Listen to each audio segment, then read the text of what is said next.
So it is race week.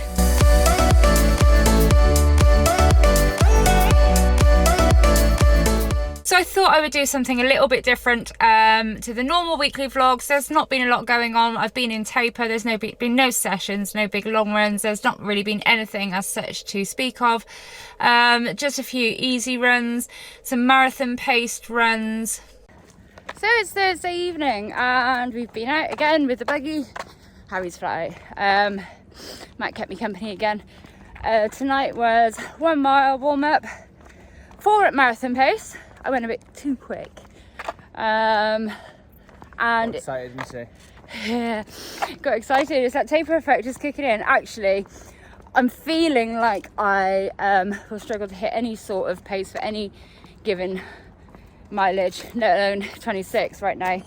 But anyway, positive vibes only. Apart from a pair of shorts that have never given me an issue before, have given me really bad chafe. Which isn't ideal because I've got a photo shoot tomorrow for underwear. Yeah, not good. Hopefully they don't want me in my kecks. Not ideal at all. It's not ideal. It's actually really sore, so we're going to have to walk home because I don't know, I might try run in a minute now. I've pulled my shorts down. But yeah, so I must have shrunk them in the tumble dryer or something because it's not pretty. But anyway. They're your favourites as well? They are my favourites. They've never given me an issue before. Bit of travelling for some work for a photo shoot for underwear again, which was really fun, and all good things to kind of distract me from kind of going into taper.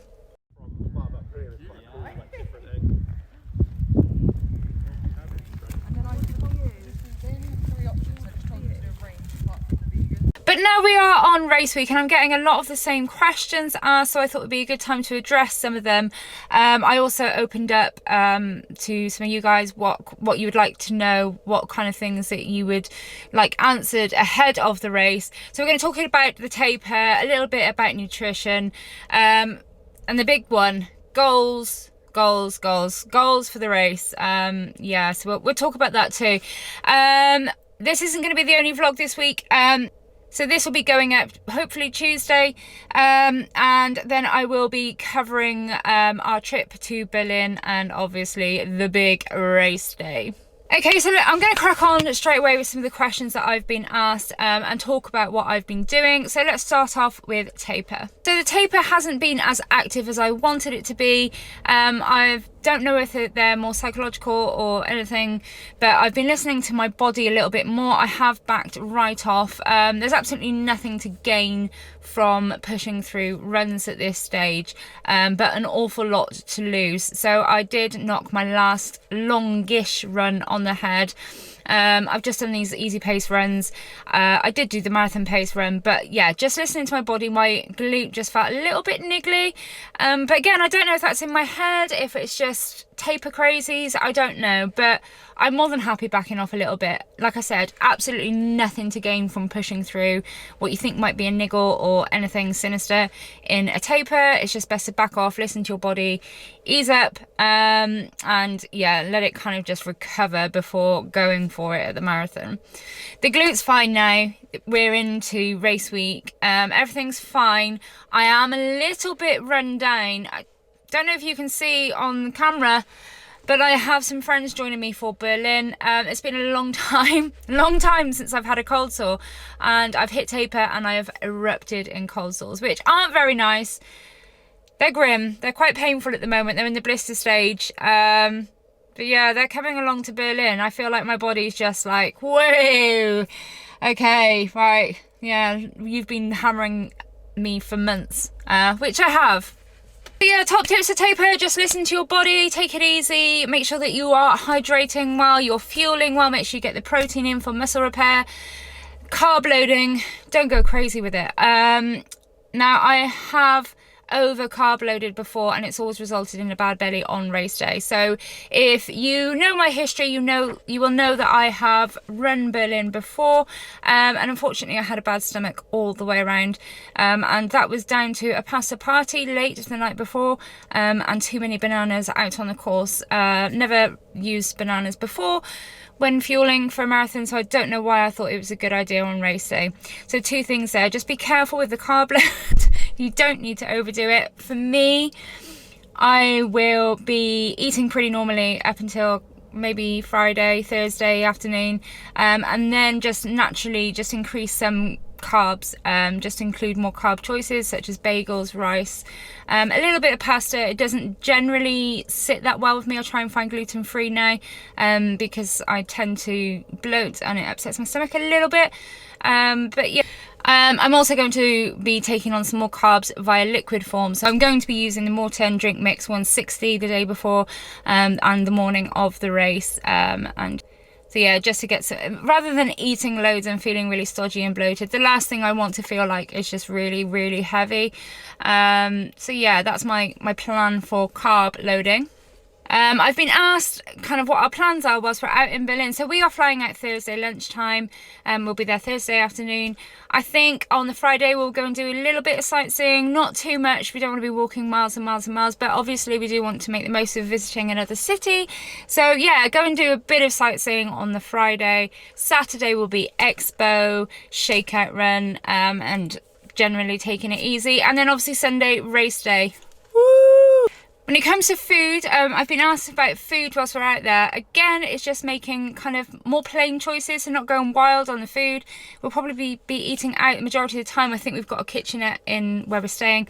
But yeah, we'll be eating out, but just nothing too crazy. So we'll probably stick to like Italian restaurants and things like that. Things that will just sit well. Don't want to aggravate the stomach in any way, shape or form. I will be trying to make my risotto on the morning of the race. A lot of you have asked for the recipe for the risotto.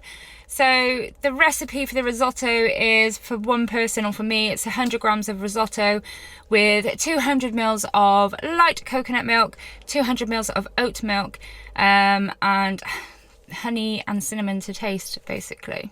If risotto is not an option, then I will stick to what I have been using before. Again, I'm just trying to stick to things that I know work, that I know will sit well in my stomach, that will settle well. So yeah, I fueled long runs. Before the risotto, I was fueling long runs with bagels, bagel, banana, honey. So that is always going to be my backup plan on race morning, should I not be able to make the risotto. I've had a few questions about race day fueling. I will be sticking to the Science and Sport electrolyte gels that I've been using in my long runs. I have dabbled in Morten, but I don't feel confident enough to go and run a marathon on them. So I'm going to stick to what I've been using and what I know works. And that for me is a gel between every 5 and 6K, so around 35-40 minutes. I found that works well for me, that kind of time frame.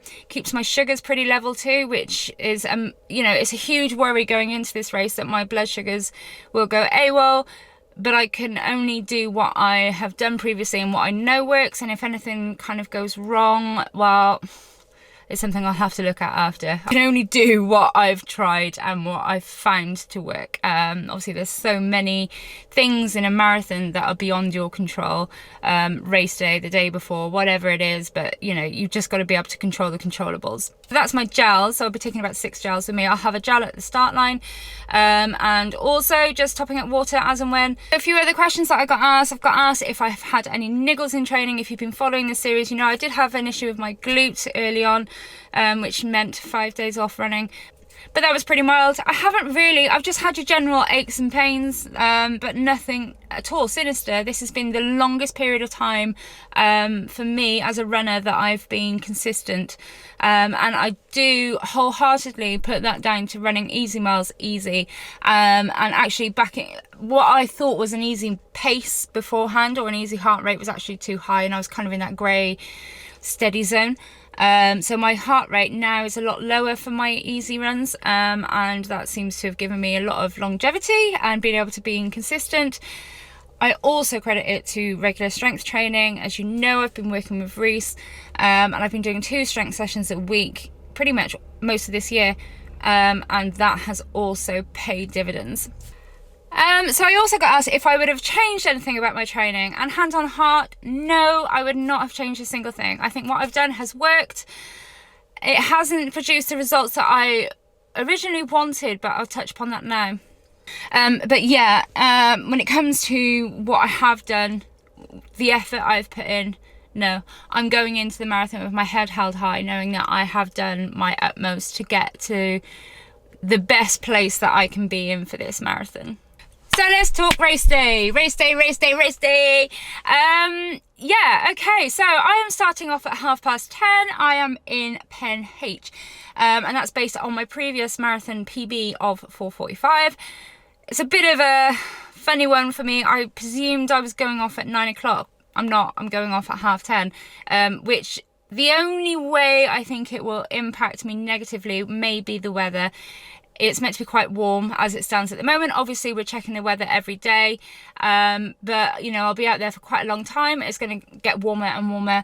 I'm just hoping it doesn't get too warm, but I can't control that, right? So just, you know, got to roll with it and just make sure that I'm getting enough water and fuel on board. Make sure that I'm really well hydrated before I go into it. So if it is a bit warmer, then you're doing everything that you can do to try and help yourself. Matt has got it much easier. I think he's going off at 9 o'clock. So yeah, he's going to be hanging around a little while for me. So hopefully he'll be able to come back out on the course and just maybe find me at one spot and give me a kick up the butt. I have been asked about tracking. Tracking is available. They haven't released the app yet. The app's going to be released closer to the day. I think Berlin normally do that.